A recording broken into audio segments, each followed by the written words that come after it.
Good evening and welcome to another Let's Be Real. This is PRZ Radio 109.2 FM. Thank you for all our listeners. My name is Pastor Jummy Opedare and I'm your host. I'm so delighted to have in the house this evening my wonderful people, Mr. T, Afo and Sally. We are going to discuss a very interesting topic tonight: how to stay safe in this day and age, especially when we are on the social media. Tonight is going to be very interesting. If you have any question as we are discussing, you can email us on letsbereal@plzfm.com. letsbereal@plzfm.com, or you can text us on 07984 258 017. You can text us on 07984 258 017. If you are texting us from outside the United Kingdom, you have to put +44. God bless you as you continue to tune in, and I believe that you are finding this very interesting. If there's anything that you want us to bring to the air and discuss, please don't hesitate to email us or text us, and we'll bring the discussion up for you. Tonight, I'm going to leave you with my people to discuss this particular issue that is going on. The world is changing, as we all know. Everyone now are on the internet. Everyone now is talking to one instrument or the other. Want to find out what effect has this social media got in our lives, especially as Christians. Should we be on it in the first place, or should we not? Let me welcome my people and we start the discussion. Mr. T, you're welcome. Thank you very much. Afo, you're welcome. Thank you. Sally, you're welcome. Thank you. Okay, now I throw the question to you. Should Christians be on social media in the first place? Well, I think Christians, there's nothing bad about Christians being on social media. I mean, there are a lot of positive aspects to it. That said, I think there are some things that we need to take into consideration whilst we partake in using some of these forums and mediums. Social media is good for linking us up with friends and even people all around the world. It's not... It's so easy to be able to speak to someone in another country in matter of seconds just because of social media, keeping up to date with your friends and family wherever they may be, or even fellow Christian brothers and sisters. So I personally don't think there's anything wrong with it. I don't know what you think, Sally. Yeah, I totally agree. 1 Corinthians 10:31 says, so whether you eat or drink or whatever you do all to the glory of God. I think that can include social media as well. So if you have, for example, a Twitter account, you can use it to glorify the name of God. If you have a ministry going, like on Facebook, for example, I get loads of invites to church events, even our Let's Be Real events, which is every second Friday of the month. You get that on Facebook, we get that on WhatsApp and stuff like that. So it can be good for ministry as well as other things as well. Okay, Afo, what do you think? I don't have an issue with Christians being on social media. I feel like the world is moving very fast, and we have to keep up with whatever's going on around us. We can't be backwards. We can't stay where we are. As both of Sally and Ty have mentioned, in terms of social media, there's a larger outreach, so we can speak to people all across the world, speak to people from different communities, and reach people we wouldn't be able to reach before. And also, not just that, it keeps us in touch with other things in terms of news, any trends going on. We can easily see this through social media. And I think it's quite cool that we're able to have this. Yeah, I mean, that's all well and said, but, there are some issues that are happening, which I think we need to try and raise and try to, almost try to educate our Christian brothers and sisters. Because, with social media, it's easy to have or partake in bad habits. We hear, about cyberbullying, we hear about, arguments even between church members, brothers and sisters, just because of things that are posted. I mean, as Christians, I think we need to be well aware about what's being posted, realizing that we're constantly portraying an image of ourselves by That's using true. whatever we post and whatever we say on social media. Is that not true? I personally actually don't even use social media that much because of some of the things you mentioned.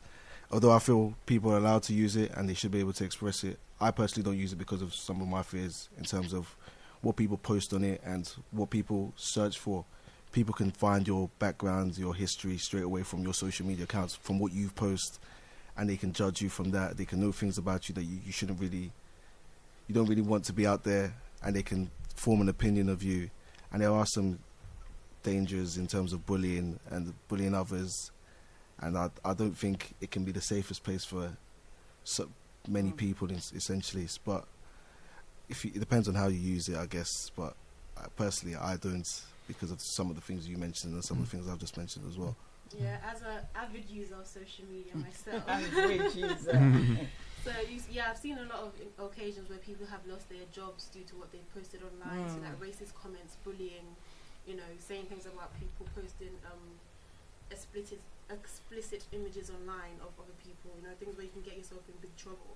Even as Christians, you shouldn't be passing judgment online, so you do get the temptation to want to get involved in, bringing other people down, but as a Christian, you should really think, what was that? Like, what would Jesus do? Would Jesus, if you were standing right in front of Jesus, for example, would you be happy with him hearing what you're saying, kind of thing, or hearing what you're typing? You kind of have to put yourself in a mindset that, what if that person was me? How would I be feeling at this time? So, in that kind of sense, you have to be very careful on what you say online. Sometimes I've been tempted as well on many occasions. I can't judge other people, but I think most times nowadays, I just think it's not worth it. I don't know this person, so I can turn off go off Twitter, go off Facebook, and continue my own business without having to get involved, really. Yeah, I mean, we just need to think very carefully about whether we are glorifying God in the use of social media. I mean, I think you said it earlier, so whatever you eat or drink, whatever you do all to the glory of God. That's what it says in 1 Corinthians 10:31. So are we glorifying God through our use of social media? I mean, it's you go on it and you see what certain people are saying and things that people are posting. If we look at, I'm a guy, if you look at certain things that girls are wearing on social media, if you're trying to if you're portraying yourself in that way, I don't know whether you're going to be attracting the right kind of people. I have a big issue with people like telling everyone step by step what is happening with them in their day, especially with kind of their relationships.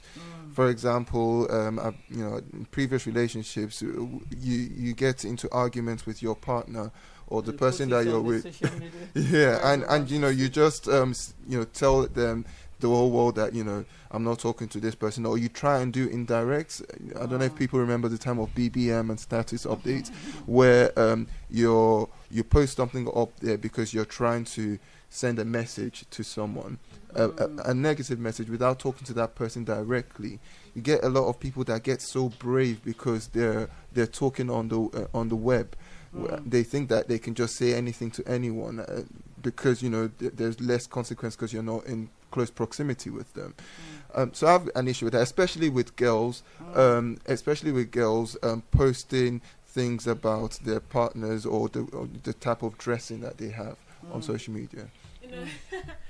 Same. I can't really judge because I've been a propagator of posting stuff online, indirect, and also if I'm in a bad mood, for me it was, I've learnt my lesson, but it was a way of expressing myself without having to kind of get into an argument with someone.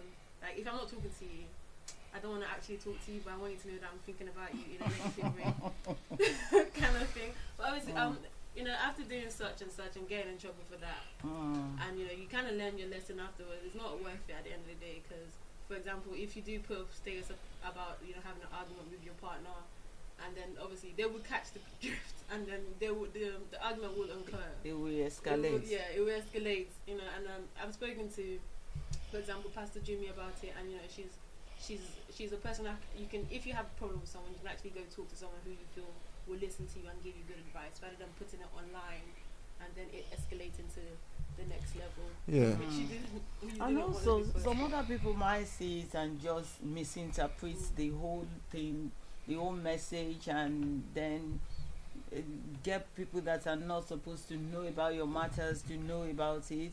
So I would say that one should, especially Christians, should be very, very careful. We should step back before we post anything online. Also, I think, just to touch on all of that again, once again, people feel like social media is a virtual reality and it's an escape from the real world, but a lot of these things are just attention seeking, and it's not real. Like, you can't be doing things, you can't just post your whole life, your life story on the internet so people can just tune into your life like it's an episode and say, oh yeah, they're having another argument again, look, they're having another argument, oh, what's it about this time, oh, she's saying this, or maybe you've done this, and your life becomes a comedy to people, like just some form of entertainment. And you can't be doing that. You need to know the difference, that you can't just post everything out there. I actually know some woman who, she posts everything on Facebook. She's going through a court case with her children's dad. She has 2 children with him. She's going through a court case and she tells us everything that's going on in the court case. She just tells us what the mum's doing and everything. And then she'll also post that she's going out drinking and all this. So you're looking at this and saying, is this the type of thing you want to be posting while you're going through a court case over your children? Like, they're going out drinking and getting drunk, and you're also going through all this situation. What time she wakes up, you can go on her Facebook and see it. What she's having for dinner, you can go on her Facebook and see it. And it just becomes an episode for people to tune into and watch it. Oh yeah, she's going through this. This is the latest in the court case and stuff like that. And you need to be able to separate the two and keep your private life to yourself. Yeah, I mean, it's just realizing that whatever we do post there, it's open out there to the whole wide world, and realizing that even the things that you think is only being shown to your friends, some of the people you think are your friends, and I'm guilty about this as well, where you've seen something that someone has posted, and you what do you call it, screenshot it, and then you put it in another private group and you start talking about it, and this is something that someone else has shared, and you now start gossiping, and we know that gossiping is a sin. So we need to think in everything that we're doing with the use of social media. Are we glorifying God? Is it leading us to sin? So we have to be very, very careful with what we post on there, and how we react to things. I definitely agree. You have to be mindful of what you actually type on there, the comments you leave on other people's statuses or pictures, because you don't know who is watching what you're gonna do. You know, one day I was so surprised. I met a lady, and she said to me, "I've seen you before." I said, "I've never met you." So I went on Facebook. I saw your children. I saw this. I saw that. You know, I was like, "Oh, why?" You know, this is not the type of relationship I want. I don't want everybody to know my thing. But I just discovered that she's gone to research about me. She knows everything about me. And I was like, no, she's not my friend on Facebook, but she knows everything about me. And that's how people search and check everything about you. Work, what your family looks like, what schools your kids go to, you know, the university that you went to, because Facebook obviously allows for people to see this information. So what we can do in regards to that is change your Facebook settings. You know, some people, you try and go on their profile and you can only see their picture, and you can't even like click on the picture to expand it. There's kind of tight privacy settings. You know. I remember back in the day when I used to hide from my dad on Facebook. Everything was on private, but then obviously he added me on Facebook and now he can see my That's another thing I want to touch on, what you just mentioned. I've always been the type of person, I don't like someone to come up to me and tell me they know me without them actually knowing me. I've never, like, you can't tell me, or you can't sit with a group of people and talk about me when you don't know me. And I'd never like that. And that's what things like Twitter, it makes possible, Facebook make possible. You can sit down and talk about someone without actually ever meeting the person, and that can never be me. You can't. That's just me. That's why I don't use it. And also, people like to do things for likes. That's why they like to post things on Facebook. They like to get not fame, but like they get a sense of accomplishment from these type of things. Also, it gives a false impression about what is happening in your life, isn't it? It gives a false impression. Someone was sharing with me that a friend of ours, a long time friend of ours, went on Facebook, searched her on Facebook, saw the beautiful pictures, because nobody ever posts bad pictures of themselves on Facebook or anything. So she saw the pictures that she's always looking glamorous, everything beautiful, and she made a request. Oh, I know you are very comfortable, my friend. Can you send me so amount of money? And that one laughed. That if she know her true situation, she won't even make that request. I said, how would she know? Because the image that she could see on the internet is different from exactly what you are going through. Somebody was in the hospital and was testing, and the employer said they don't think he's really sick. You can't be posting on Facebook, and actually you can be on your bed and do, but they will be thinking, if you are really, really sick, you won't be on your Facebook. That's true. Even though scripture speaks against seeking out one's glory, Proverbs 25, 27. It depends. Like if you post stuff online, wanting to get likes, wanting to get retweets, you have to think of the kind of image you're putting out there for people to see. So on Twitter, for example, people post ridiculous things at times. I don't even want to say because this is a Christian channel, but the things that people post, you're thinking, if your parents were to see this, for example, how would they react? If you were to take that and your pastor saw that, how would your pastor react?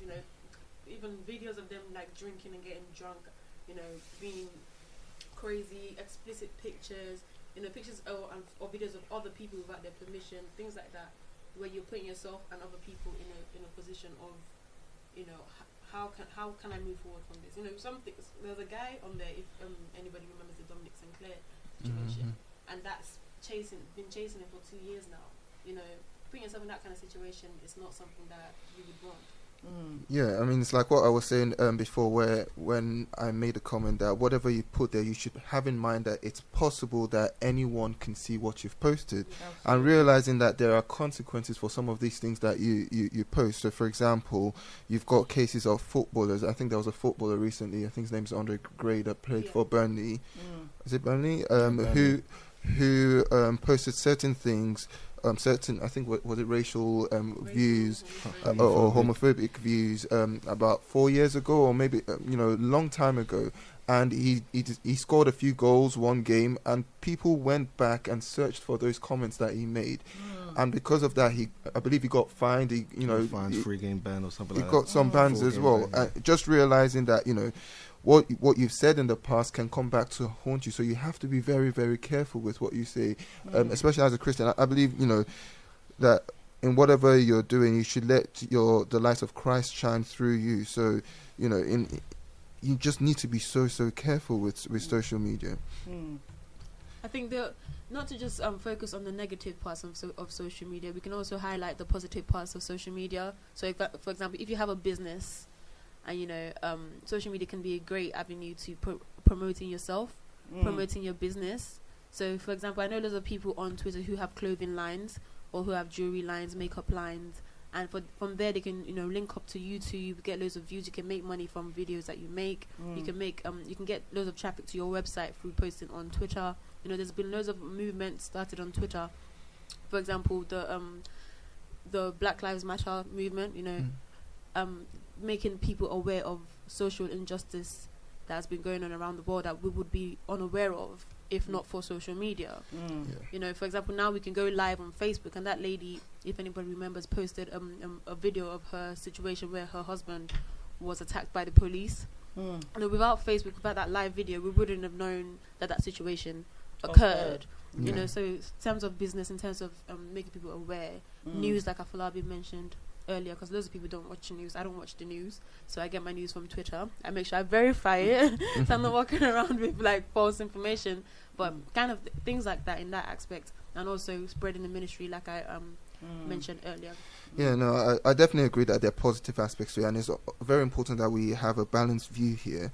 But at the same time, we should really be giving advice to children, don't we think so? Exactly. Because it's so easy for children to join bad company through social media, or to do the wrong things, or to fall into sin or into problems.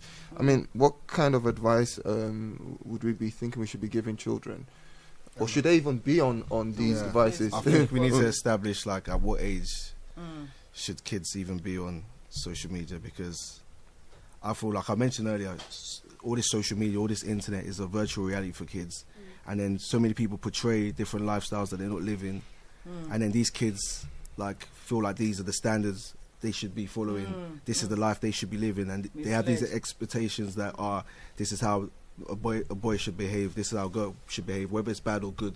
They feel like, it's justified because it's on social media that people are portraying this image, and like it's going around that I should be this bad boy, I should act like a bad boy online, I should act like a bad boy, or my boyfriend should be this, do this for me, do that for me. Unrealistic expectations, which are just all social online. And as a young kid, you won't really be able to understand what's real in real life and what's virtual reality, essentially. And then they'll just be misled and confused. And I feel it's a difficult situation, especially for young kids. Well, last week somebody was showing me the pictures of a child that was holding maybe something like a gun on social media. So apparently he wasn't thinking about the consequences. He wasn't thinking about the image he's portraying to the whole world. He wasn't thinking about any other thing than he wants to show cool as somebody that is tough or hard or whatever. And I've heard about the story of a guy that was posting such images online of himself, maybe posting the pictures that know who he was. And unfortunately, many times police will knock on his door and check that is everything okay? Is he the type of person, the image you're seeing outside? And unfortunately, the boy got killed by the gang because they thought he was tougher than he was. You can die with a retweet. It's as simple as that. It's true. People get loads of videos you've seen online of people getting, attacked, beaten up for something that they've posted online. Giving yourself like a false bravado of, I'm going to say this to you online because I'm behind a computer, and then you meet that person in real life, and it's the retweet, and it's a different situation because you don't know who you're actually talking to. It's actually, I don't even think kids below a certain age. I think when you get to year 9, then you can have like a Nokia phone that you can ring your parents with. I don't think you need Instagram, Snapchat. What else is there? Facebook. You shouldn't have all that. All you need to talk to your mom and your siblings. That's all you need. When you get to school, you talk to your friends. When you see them tomorrow, you can talk to them again. And that's it. Like, I don't know. In terms of age, I don't know if many people are aware of this, but with regards to Facebook, you shouldn't be joining it if you're under 13. You're not allowed to be on Facebook if you're under 13. But obviously it's very difficult to police it. I mean, if you're, most of us have signed up to Facebook, and it's up to you to decide what age you are. So I've even known of younger ones who, when they were below that age, they said they changed their date of birth and said they're a little bit higher. But I think that's a good guiding mark in terms of, if I, when I have my children, at below 13, I don't think you should be on Facebook. I don't think you should be on a lot of these social media platforms. Then again, we realize that it's difficult to police this. So I think there are certain things that, as parents, we need to be doing. I think we need to be setting some ground rules, basically, in terms of telling them what we're doing today, basically, or if you break this rule, there are going to be consequences. Just like there'll be consequences if you, I don't know, if you fought a brother on the street, or if you said a bad word to someone. If you post something that is bad online, there should be some sort of consequences. I think a lot of this is also about getting to know your child's habits and having a certain relationship where there's freedom of communication, where you can talk easily with them. It's a lot of the things that I think were covered in the last few sessions of Let's Be Real, actually. But it's very, very important that we're monitoring children on social media devices. I agree. I totally agree. I don't think children should have like privacy up to like, let's say 16, to be honest, because these days, because of social media, they're allowed to see a lot more things. And when I was growing up, all I had out to the outside world was my money, my CPU and monitor. That my parents can monitor everything. They could stand behind me and see what I was doing. Now you have your smartphones, laptop. And parents these days are very lenient with what they allow their children to do. And I don't think a child should have like an iPhone 7.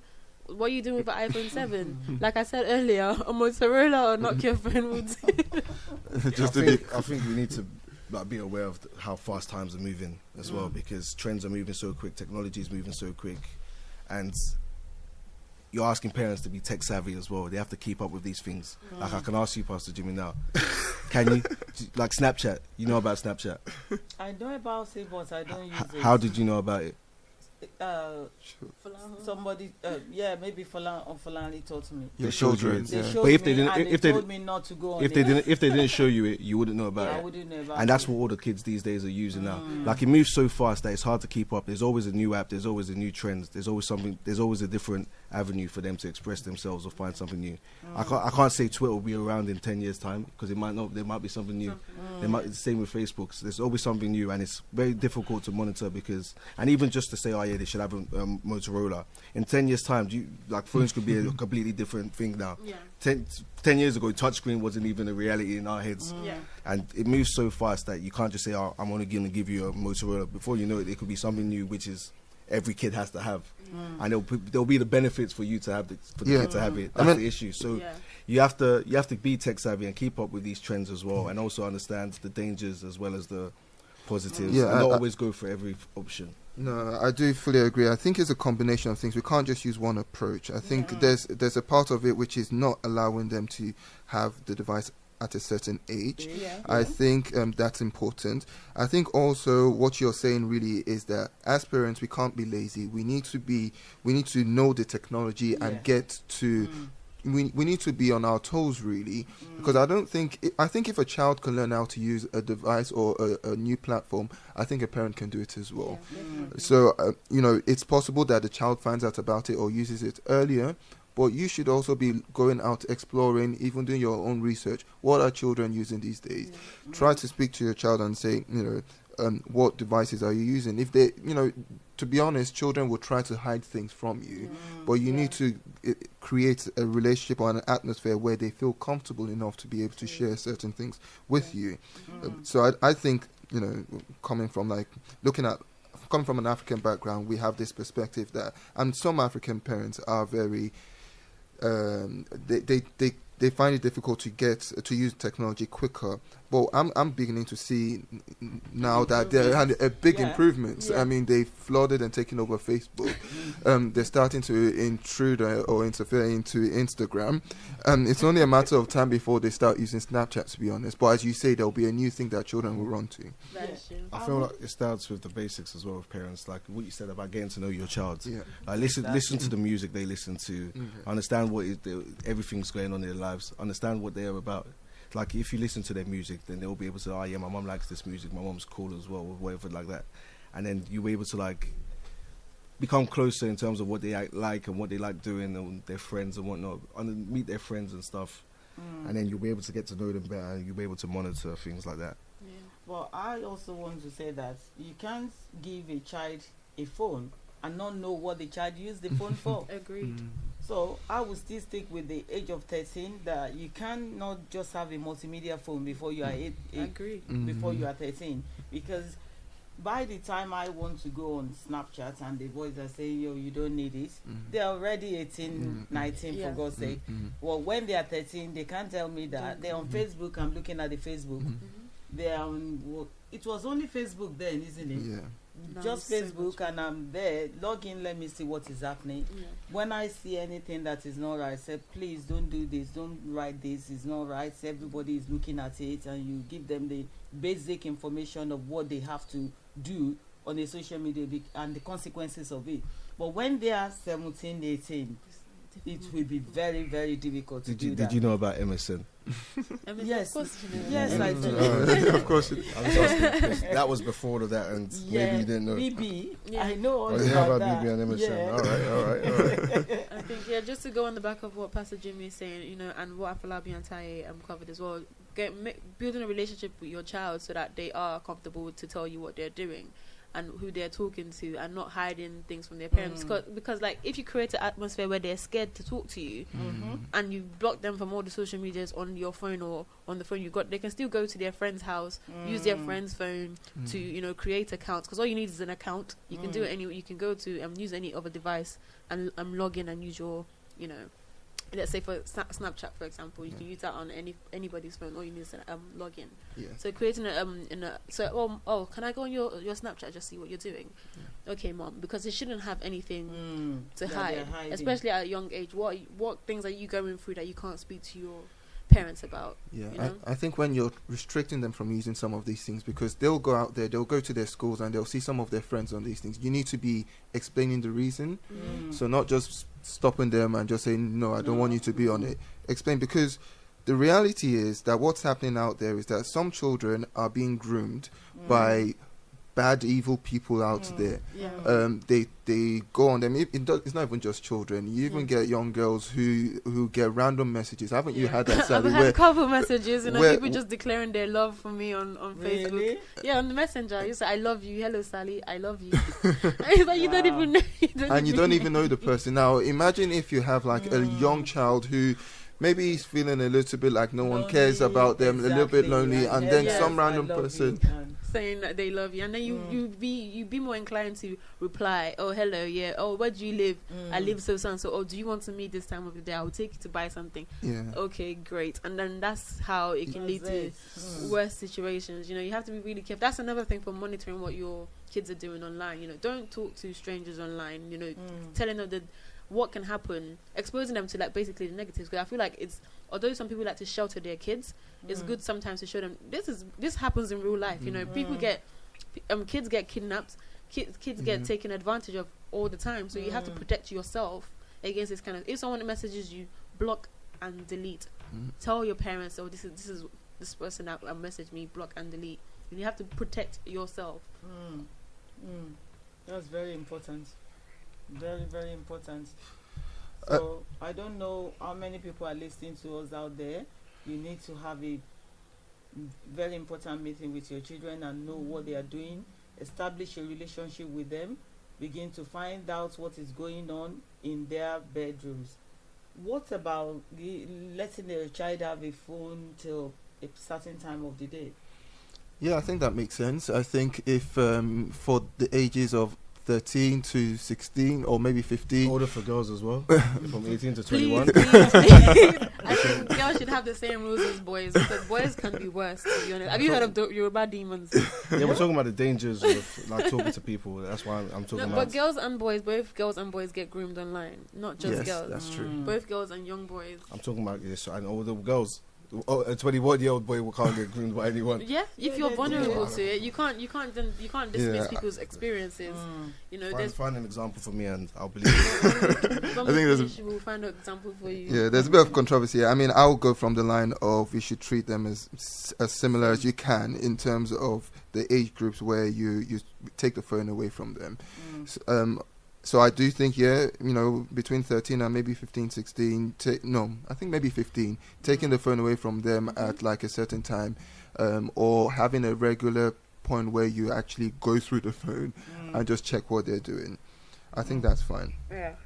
When we are talking about boys or girls, some people are more mature, even though they're younger. Yeah. They can be more mature than the other ones that are older. Yeah. So you will know your child, you will know who is who, you will know what maybe one that can be easily deceived. Yeah.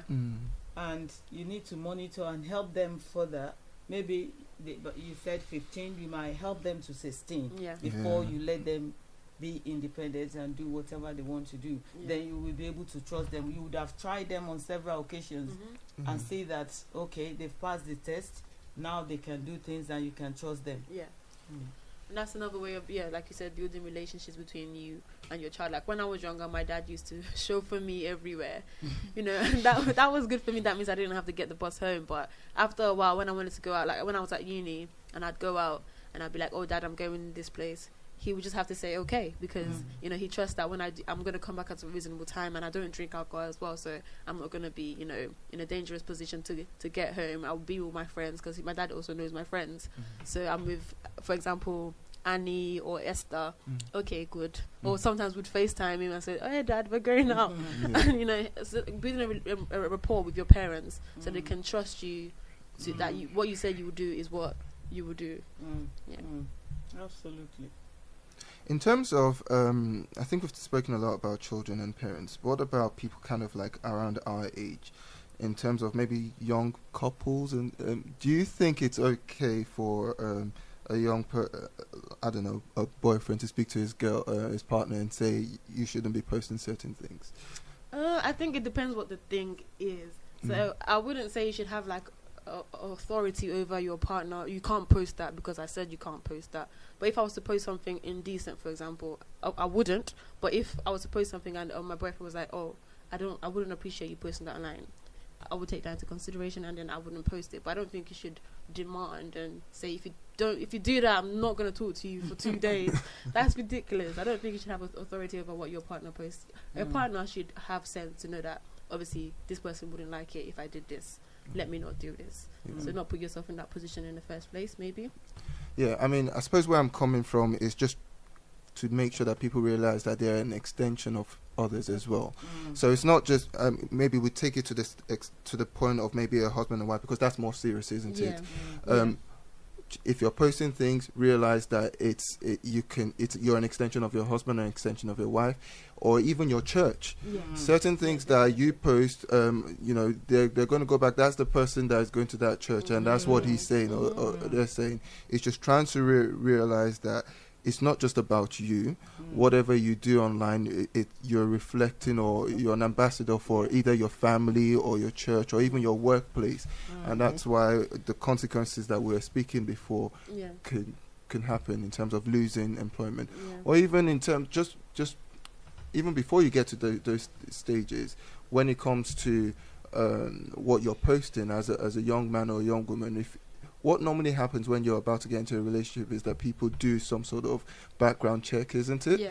So in terms of looking at your social media, and you said your employer did that. Yeah, he looked on YouTube for one of my YouTube videos from ACS. Because I said I was part of the ACS, so he checked on YouTube, and I was like, "Whoa, you did that?" And he's like, "Yeah, of course." I was like, "Oh, damn." Exactly, and I'll say that I've done that for you know, before I got with my wife, you know. I had to do the search to see what kind of thing has she posted in the past, and if it was something bad that came across, I probably wouldn't be in the relationship that I am in now. So it's just trying to realize, as we said from the start, that you're leaving a track record, and that people will come back to look at.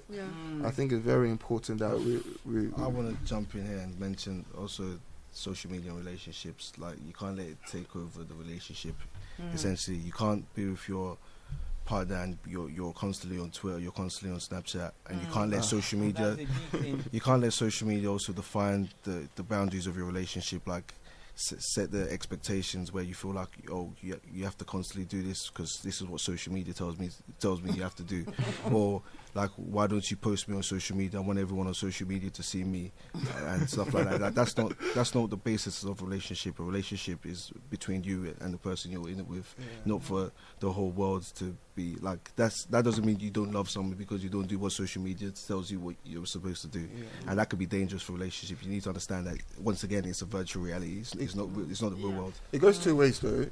If you're in a relationship, and we need to qualify the type of relationship here, because I'm starting to think, because of experiences, that you're right. You shouldn't be posting too much PDA or too much things when you're in certain relationships. But when you're maybe with your wife or with your family, I don't think there's anything wrong in trying to show, you know, this is my wife, but when you're in all this kind of puppy love kind of romances, and every week, the girl is expecting you to be showing the picture of the two of you every week, you probably shouldn't be doing that, because you don't know how long it's going to last for. So anyone who is, some people might have experienced having to delete a load of pictures of exes and themselves, and so you probably should be careful about the amount of information you post about your relationship online. Yeah, but I think with the whole posting picture thing is because there's a difference between not being a person who wants their information posted on a picture, but then hiding your relationship as well. People are always scared of like people hiding their relationships, So if you're going out with someone for exactly, so maybe you have a wife hiding somewhere that you don't want her to see that you have a girlfriend, for example. So I think the whole thing with posting your partner online, they want to know that we're actually in this, and people know that you're in a relationship, not that people will be messaging you, hello, I would like to know you. Exactly. So kind of thing. And I just wanted to ask you, like, what kind of, for example, pictures would you say you wouldn't like to be posted on, besides like obviously you and your partner? Well, obviously revealing pictures. That's part of the question. I wouldn't knock that. Well, yeah, definitely. That's one of the big things. Pictures with certain people who you don't know about. So that they won't tag you together. Yeah. So, like, who's that person? If I don't know about the person, why are you posting a picture of the two of you together? Because, questions will be raised. I think we just need to be real, and people are watching what we're going to say. Your friends are going to come back to you and say, what was your girlfriend, what was your wife doing there? So, those kind of things that will come back to you. You don't want that. Yeah. So normal pictures, especially as a Christian as well. Like people will judge you from what you're doing. So let's say you're at a party and you're posting pictures of you getting drunk, not even drunk, just with loads of drink there. People assume that you're getting drunk. Yeah. Oh yeah. And then as a Christian, do you want to lead? Let's say you have friends who are not so Christian. Do you want to lead them down that path and let them think that, you look at her, she's doing this, she's always preaching about this, but here she is at a party. You might not even be drinking, but people will just think that, and you want to be careful of what you're posting, essentially. My brother was sharing with me one day. He said he went to a party and they put loads of drink on the table where they asked him to sit, and he was sat there. He was like, there's nowhere else to sit, and they put brandy, Guinness, everything on the table, and he was there, and he finished his apple juice and left. And a week after, someone walked to him. He said, Minister, I was watching you. I thought you were going to deal with those drinks on the table. I was watching you. And I was there, you were watching me where? And he told, you can imagine if he was drinking any of those, maybe they've taken the pictures, who knows, people just take pictures randomly without even asking for your permission, and you will find out that the pictures have gone farther than where you can think. So we just need to be careful what is happening on social media. The other thing I was going to raise was that the amount of time social media takes. There's no more relationship. There's no more communication. Everyone hooked to their stuff. WhatsApp. This morning I woke up, I saw 253 messages on my WhatsApp. And I was thinking, even if I don't have a job to do, how can I attend to 253 on one phone, not the other one? 253 messages. I'll say, sorry, I just opened everything and wiped them off. And I'm sure there will be important things there, but for me to sit down and be going through 253 messages, I wouldn't do anything for the day. And that was from one group. I have a big problem with a lot of abuse of, especially WhatsApp, where people are always sending things, and just you see one thing and you send it straight away. And especially the chain messages as well. I have a huge issue with it. God is not going to hate me if I don't send that message to 10 other people. It's just blackmail. Spiritual blackmail. Exactly. And some people fall for that, and they think if they don't respond, then there might be a consequence. I think we need to educate people to realize that that's not really what God is wanting for us. You can, try to preach the gospel and stuff, but sending a lot of these chain messages, I have a problem with it. You're right in saying that it can take a load of our time. You won't talk to your partner, you won't talk to your children, you are hooked on your phone, and everybody does their own thing in the house. So what time will you have to build your relationship? What time will you have to talk to your children when even parents are hooked on their own gadgets? They are hooked on WhatsApp, on Facebook, and their children too, they're doing their own thing. No homework done, no tidying up done, no cleaning done. Everybody is doing their own thing because of social media. Yeah, I think we were lucky in the fact that we grew up in a generation where phones were not like that adamant. Like, so we were able to build up a relationship with our parents. But nowadays, because everything on your phone, for example, is so central to everything. Your email, you know, messaging your friends, for example, your business is probably on your phone as well. You can contact so many people on your phone, websites, YouTube. You can do so many things on your phone. I think that's the main reason for people spending a lot of time. But what I try to do is, if I'm spending time with, for example, my friends and stuff, and put your phone to the side. You know, you don't have to reply to every single message that comes through. But when you're by yourself, like when I'm at home, I am on my phone all the time because I'm talking to someone on my phone. Yeah, kind of thing. Or when you're out with, if you're out with your family, it's important to just create time for the actual physical relationship. It's easy to get lost in this cyber world, and I think the important message is too much of anything is bad, isn't it? So we just need to everything, in proportion. Yeah, agreed. Did you guys get the message a couple of days ago about LOL being Lucifer our Lord? LOL means laugh out loud. That's a shout out to. It means laugh out loud. Yeah. We just write things and send it, and I believe that social media can waste your time a lot. Yeah. Can waste your time. Yeah, if you have a target of what you have to do in a day, and you are not disciplined enough, you won't get anything done. So if you're revising, or if you're doing like anything that needs concentration, you should put your phone to the side, for that time, but at least. And parents should watch out when their children are doing their homework. Please take the phone off them. If they have to do anything to do with the phone, make sure you are there with them. It's very important. Let them log on. Let them do whatever they want to do.